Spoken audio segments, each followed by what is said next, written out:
2025 updated Brezza आ गई है। इससे क्या होगा दोस्तों, जिससे डिजायर ने 5 स्टार रेटिंग गेन की है ना, यहाँ पे चांसेस आपके ब्रेजा के भी बढ़ जाएंगे कि अब वो 5 स्टार रेटिंग गेन करे। बल्कि 7 ऐसे बड़े फीचर्स अपडेट हो गए हैं। किसी ने अभी तक वीडियो में ये नहीं बताया कि माइलेज कितना इंक्रीज हुआ है, किस वेरिएंट में कितना प्राइस बढ़ा है। भाई गाड़ी बहुत मजबूत है, लेकिन अंदर का पैसेंजर अगर सेफ नहीं है तो फिर कोई मतलब नहीं है ना। हेलो दोस्तों, welcome back to the channel. और भाई जो लोग मारुति ब्रेजा के दीवाने हैं उनके लिए खुशखबरी है भाई, 2025 अपडेटेड ब्रेजा आ गई है और कई डीलर्स के पास पहुंचने भी लगी है। तो क्या खास होने वाला है इस ब्रेजा में? क्या इसमें कुछ फेसलिफ्ट भी किया गया, यानी एक्सटीरियर से भी चेंज किया गया कि सिर्फ इंटीरियर से किया गया? क्योंकि अभी जो ऑफिशियल वेबसाइट है उसमें बहुत सारी डिटेल्स अपलोड नहीं हुई है, लेकिन आपका भाई आपके लिए डिटेल्स लेके आ गया है, वो भी ऑफिशियल ब्रोशर वाइज, जिसमें अब कंफर्म हो गया है 1 नहीं 2 नहीं बल्कि 7 ऐसे बड़े फीचर्स अपडेट हो गए हैं जो इसको इसके कॉम्पिटिटर से कहीं ना कहीं वीक बनाते थे, लेकिन अब उनको काटेगी, टक्कर देगी। तो दोस्तों पूरा वीडियो एंड तक देखना तो आपको पता चलेगा। सबसे पहले आपको बता दें कि एक्सटीरियर वाइज कोई कॉस्मेटिक चेंजेस नहीं किया गया। हाँ, एसेसरीज पैक में कुछ जो बिडिंग्स होती हैं क्रोम फिनिश के, वो थोड़े से ऐड किए गए। जैसे आप ये फोटो देख रहे हो, इसमें आप देखोगे तो सेंटर वाली जो ग्रिल है इसमें क्रोम की एक लाइन ऐड हुई है। नीचे फॉग लैंप्स में भी क्रोम की जो गार्निशिंग है वो ऐड हुई है। तो इस तरह के ही कुछ चेंजेस हुए हैं, मतलब मेजर कॉस्मेटिक चेंजेस नहीं हुए हैं। आपको एसेसरीज मिलेगी जिसको आप एड ऑन कर सकते हो। लेकिन इंटीरियर में जो सबसे बड़ा चेंज है वो हो गया है 6 एयरबैग्स एज स्टैंडर्ड मिलने लगे हैं।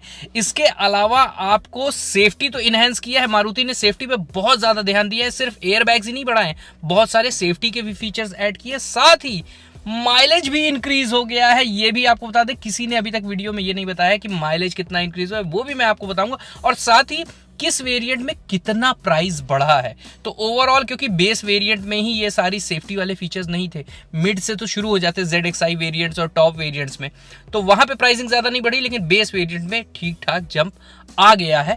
तो वो सारी चीज आपको बताने वाले हैं। तो सबसे पहले शुरू करते हैं कि क्या ऐसे 6 पॉइंट्स जो इंक्रीज हुए हैं वो बात करते हैं।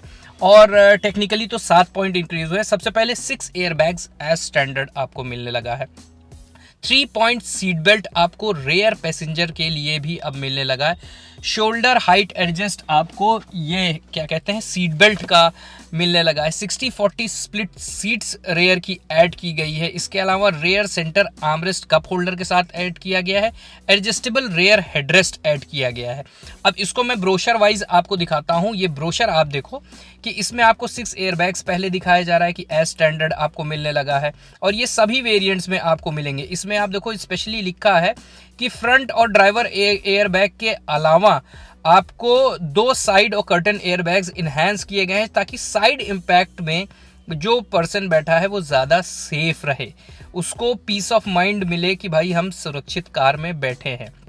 इसके अलावा अगर आप 3 पॉइंट सीट बेल्ट जो मैंने आपको बताया, वो भी देखो पिक्चर में दिखाया गया है कि अगर गाड़ी में कोई कोलिजन होता है, गाड़ी पलटती है, तो ये सीट बेल्ट कितना आपके लिए कायदे का रहेगा और आपको सुरक्षित रखेगा।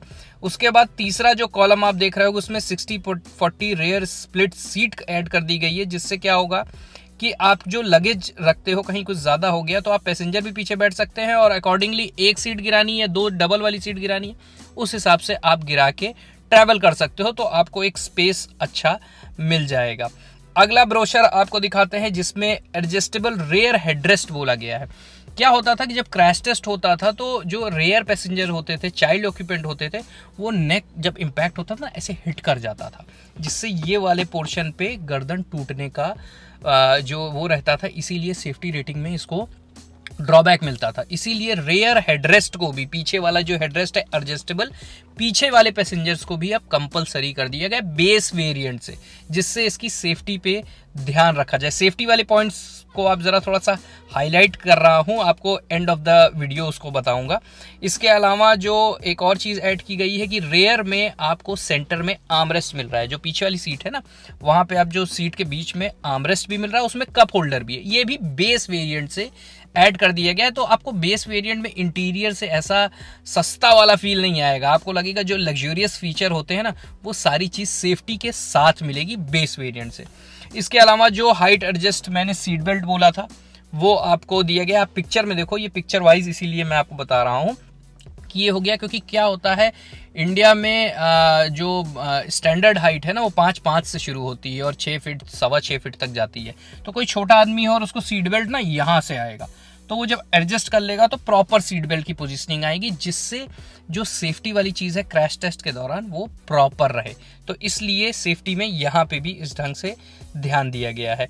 तो ये हो गई दोस्तों वो 6 बड़ी चीज़ें। और इसके अलावा जो माइलेज मैं बोल रहा हूँ, मारुति आप इसमें देखो क्लेम कर रहा है कि आपको 0.42% इसमें माइलेज बढ़ा है, और बेस वेरिएंट जो LXI और VXI है इसमें आपको माइलेज बढ़ा मिलेगा, 17.80 kmpl का मिलेगा, और जो इसमें पावर होगी वो 100 PS की पावर होगी, 137 Nm का टॉर्क मिलेगा।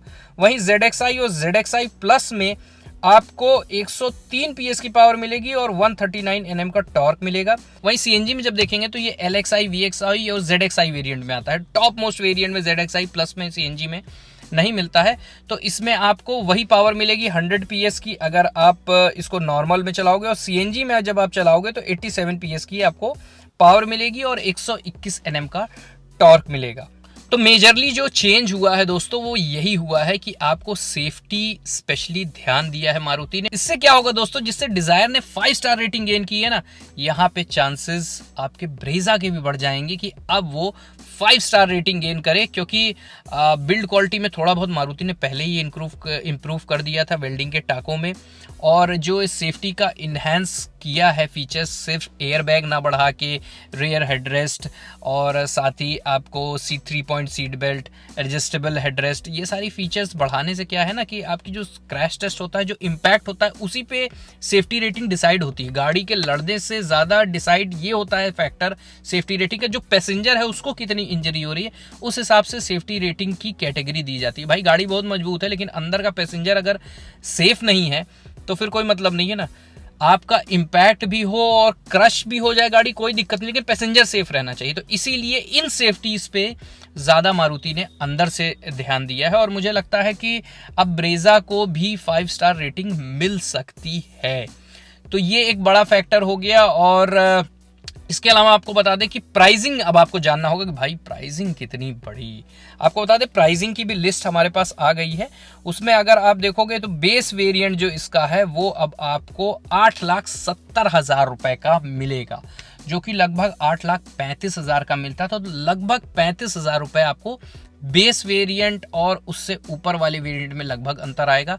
लेकिन जैसे ही जैसे आप ऊपर बढ़ते जाओगे ना, जब ये सारे फीचर्स ऐड होते जाएंगे, बाकी फीचर जैसे हेडरेस्ट ऐड हो जाता था और क्या कहते हैं 6 एयरबैग्स भी टॉप वेरिएंट में ऐड हो जाता था, तो वहाँ पे 6-7 हज़ार का, अगर टॉप मोस्ट वेरिएंट को आप देखोगे तो सिर्फ 6-7 हज़ार रुपये का ही अंतर है, क्योंकि उसमें 1-2 चीज़ ही बस ऐड हुई है, बाकी सारे फीचर्स तो सेफ्टी के उसमें ऑलरेडी मिलते थे। तो अब एक चीज़ ये हो गई है कि बेस वेरिएंट में आपको 35,000, अगर टॉप मोस्ट वेरिएंट पे आप चले जाओगे तो आपको सिर्फ 6-7 हज़ार रुपये का अंतर मिलेगा प्राइसिंग में, जो बढ़ी है। तो दोस्तों ओवरऑल आप देखोगे तो सेफ्टी का एक अच्छा पैकेज हो गया। अब इसके जो कॉम्पिटिटर्स हैं, इसके राइवल्स हैं, चाहे हम नेक्सॉन की बात करें, चाहे किया सोनेट की बात करें, हुंडई वेन्यू की बात करें, किया सेरोस भी आ गई है, सब में 6 एयरबैग्स एज स्टैंडर्ड आता था। मारुति एक ऐसा प्रोडक्ट ब्रेजा निकालता है ना, जो ऑलरेडी हाईएस्ट सेलिंग प्रोडक्ट रहता है अपने सेगमेंट में। 15,000 यूनिट तो कहीं नहीं गई है भाई, आराम से सेल होती थी, लेकिन कहीं ना कहीं उसका असर जनवरी की सेल्स में दिख रहा था कि थोड़ा सा लोगों को लग रहा है यार कुछ अपडेट नहीं हुआ है और सेफ्टी से भी कॉम्प्रोमाइज़ करना पड़ेगा। ऊपर से मारुति की सेफ्टी तो पता ही है लोग क्यों डरते हैं। मारुति पे लोग एवरेज और मेंटेनेंस के लिए जाते हैं। एवरेज तो इतना अच्छा उसमें मिलता नहीं है जो स्टैंडर्ड सभी गाड़ियों को इतना मिलता है, सेफ्टी भी उतनी नहीं मिल रही थी। तो अब मारुति ने कम से कम अपने एक पॉइंट को जस्टिफाई कर दिया है कि मेंटेनेंस कम रहेगा, सेफ्टी आपको इनहेंस कर दिया है, माइलेज भी ठीक ठाक है जो सभी गाड़ियों का मिलता है उतना मिलेगा, और प्राइसिंग को भी कंट्रोल रखा है। तो दोस्तों ये हो गया ओवरऑल। बस मुझे एक शिकायत मारुति से है कि यार थोड़ा बहुत कॉस्मेटिक चेंज एक्सटीरियर से कर देते ना तो लोगों को एक नयापन लगता। फीचर लोडेड है ऑलरेडी, 360 डिग्री कैमरा आता है, इलेक्ट्रिक सनरूफ भी मिलती है, 6 एयरबैग्स भी अब ऐड कर दिया है, अलॉय व्हील्स भी मिल रही है, और अंदर भी आप अगर देखोगे तो ठीक ठाक लुक आता है। तो थोड़ा सा अगर एक्सटीरियर वाइज ऐड कर देते, थोड़ी सी ग्रिल सेंटर की चेंज कर देते, पीछे का कुछ थोड़ा बहुत चेंज कर देते, थोड़ा ही, मैं नहीं कह रहा हूँ कि बहुत ज़्यादा चेंज कर देते, एक नयापन कस्टमर को दिखता, तो उसको लगता कि भाई मैं प्रॉपर अपडेटेड ले रहा हूँ अंदर से भी और बाहर से। तो ये मेरा ऐसा सोचना है। आप लोगों का क्या सोचना है आप लोग दोस्तों कमेंट सेक्शन में मुझे ज़रूर बताना। बाकी आप लोग अब ब्रेजा को लेना पसंद करोगे कि नहीं, कमेंट सेक्शन में मुझे बताना ज़रूर। तब तक के लिए बाय बाय, टेक केयर, जय हिंद।